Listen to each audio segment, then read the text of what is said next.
What do you think of the weather then? Well, it's been raining a lot recently, so today, yeah, I think it'll rain. It'll probably rain. Yeah, but you know what? Take a look at those big rain clouds in the distance. I think it's going to rain. It's going to rain. Today we're looking at the future.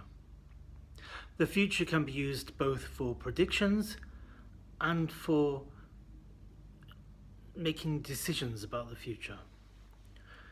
In the example we just had, that was about predictions, predicting the weather.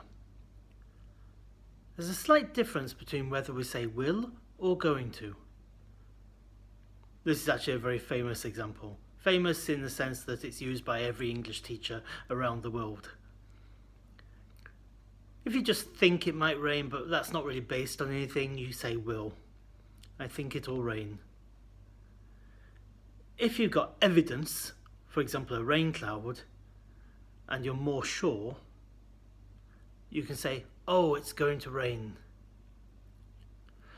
Just like if I put a pen on a table that is not flat. Someone might say, don't put it there, David, it'll fall off. It will fall off. They're making a prediction, but they have no evidence that it will fall off. Alternatively, I might put the pen on the table, and then it might start to move or look as if it's about to start moving, and someone might say, look, David, it's going to fall off. They've got evidence it's starting to move. Okay, maybe it already is rolling towards the edge of the table. Okay, so that's about predictions. We have other ways of talking about predictions as well.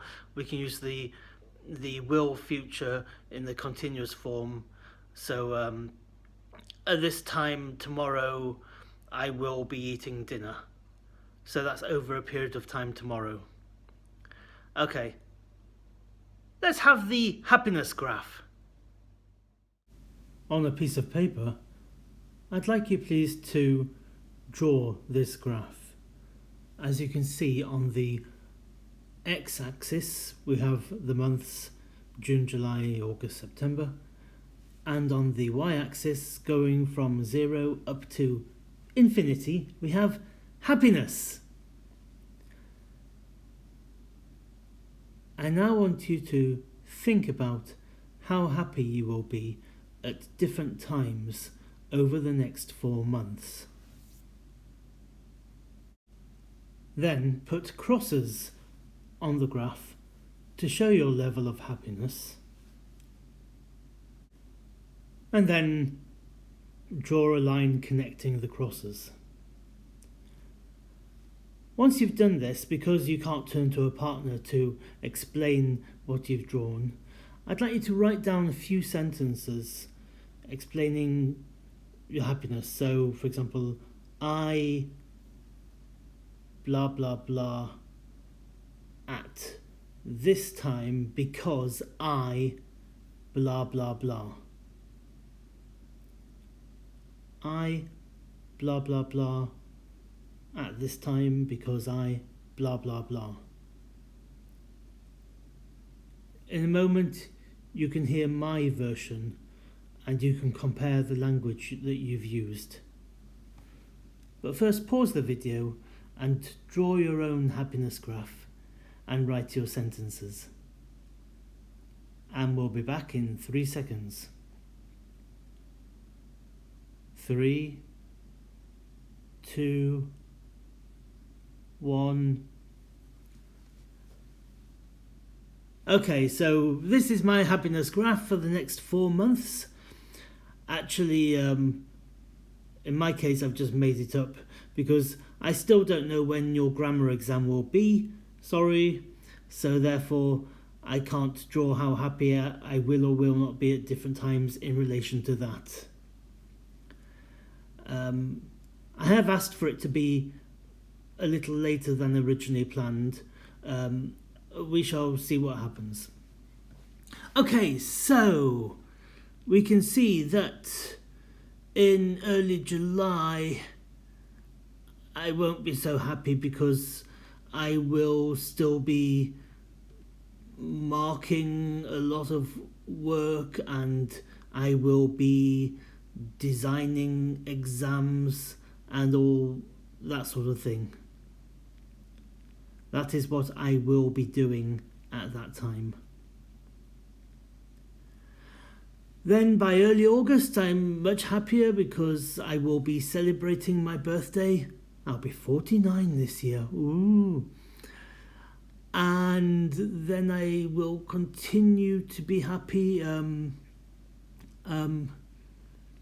I think after my birthday, I will be very happy because I will have celebrated my birthday. Okay, so I'm going to be happy in early August because I will be celebrating my birthday. After that, I will be happier because I will have celebrated my birthday. So that will be behind me. I won't need to worry about celebrating it anymore. You know what? Let's look at some language again. I say again because you've seen this slide previously. You saw it a few weeks ago. If you remember, there are two tenses in English, past and present. And then we have different ways of talking about future time, and that's in blue. So we've got the will future or the future simple with I will eat. And then I will be eating, that's the future continuous. We use that when we predict what we will be doing at a certain time in the future.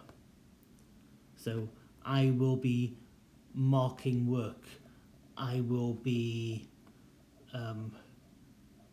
lying on a beach, if only. Okay. We've got I'm going to eat. So the going to future. I'll be talking again about will and going to in a moment. And we've got the future continuous using going to. So I'm going to be eating has exactly the same meaning as I will be eating.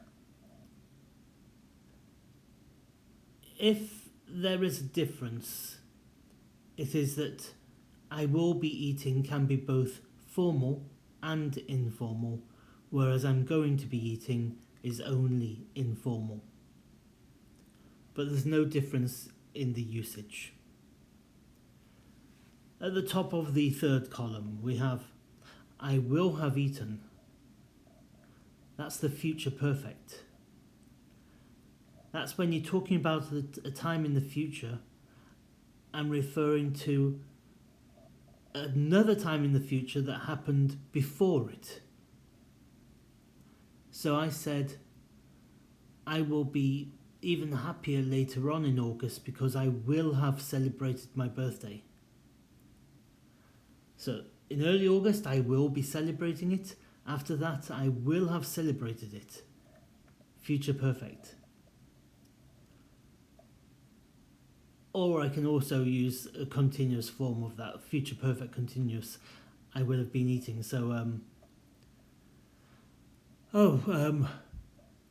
at some stage in early August, I'm sure I will have a hangover because I will have been celebrating my birthday the day before.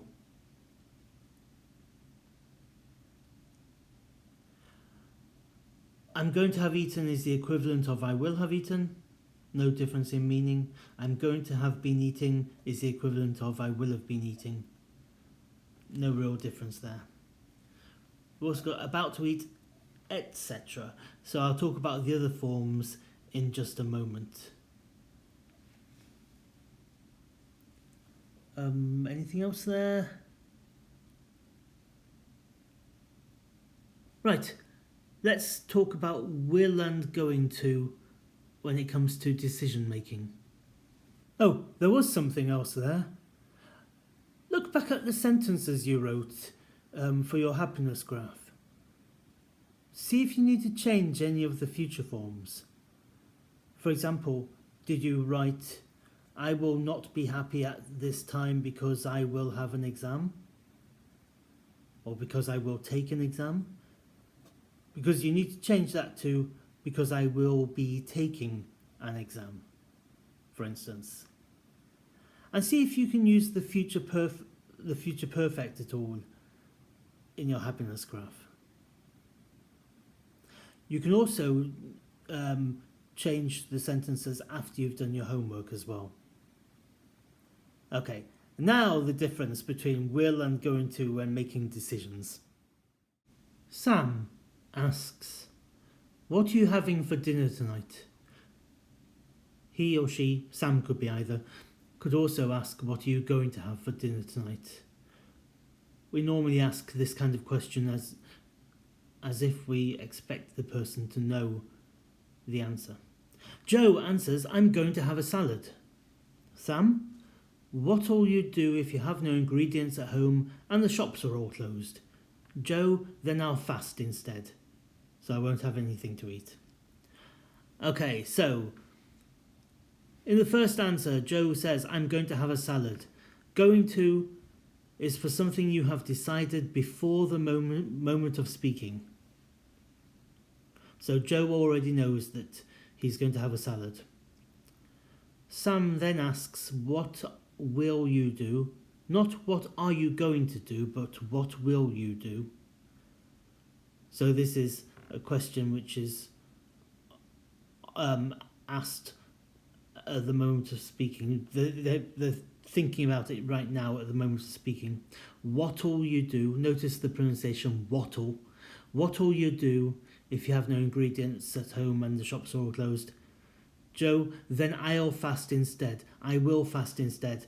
This is a decision made at the moment of speaking, an on-the-spot decision. So the difference there between going to and will is going to is for a decision made before the moment of speaking, and will is used for a decision made at the moment of speaking or on the spot. Next we have Bob and Eve. Bob says, "It's a little cold in here, isn't it?" And Eve makes him an offer. She says, "I'll close the window." So she says, "I'll close the window" because it's a decision made at the moment of speaking, a decision made on the spot. Compare that to if the conversation went like this. Bob, "It's a little cold in here, isn't it?" Eve, "I'm going to close the window." That implies that Eve has decided to close the window before Bob says, "It's a little cold in here, isn't it?" Let's talk to you for a moment about pronunciation. I'll close the window. We've got a dark L there. I'll close the window. If we had open instead of close, we'd have a clear L. I'll open the window. I'll open the window. Okay. What I often hear from German students is, in this situation is, "I close the window." And then I don't know what the problem is. I don't know if the problem is a problem with pronunciation or if it's a problem with the grammar. I think it's mainly a problem with the grammar because I've heard this a lot. I was watching an online presentation the other day with a German professor speaking in English, and he was talking about his slides which were being shown, and at one stage, just towards the end, the person who was interviewing him said, "You only have 1 minute left." And then immediately this German professor said, "Okay, then I stop now." That's the kind of thing I often hear. What he should have said was, "Okay, then I'll stop now." Okay? So this is something to really watch out for, to make sure that you use the will future when you make a decision at the moment of speaking. Right. Oh, another video with me coming up. We often use the present to talk about the future. First of all, the present simple. We can use that if we are referring to a schedule. So for example, I can tell you, hey look, I'm flying to Paris tomorrow.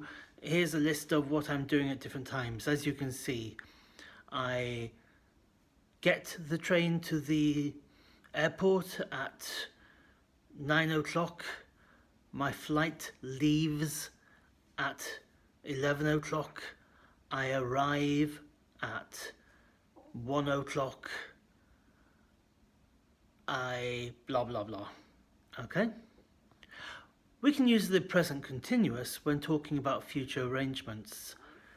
Imagine there are two people who are trying to arrange when to meet, and they're looking at their diaries or at their calendars, at their agendas or whatever. In Britain, a diary can have two meanings, both what you've written about the past, dear diary, today I rode a horse, and about the future.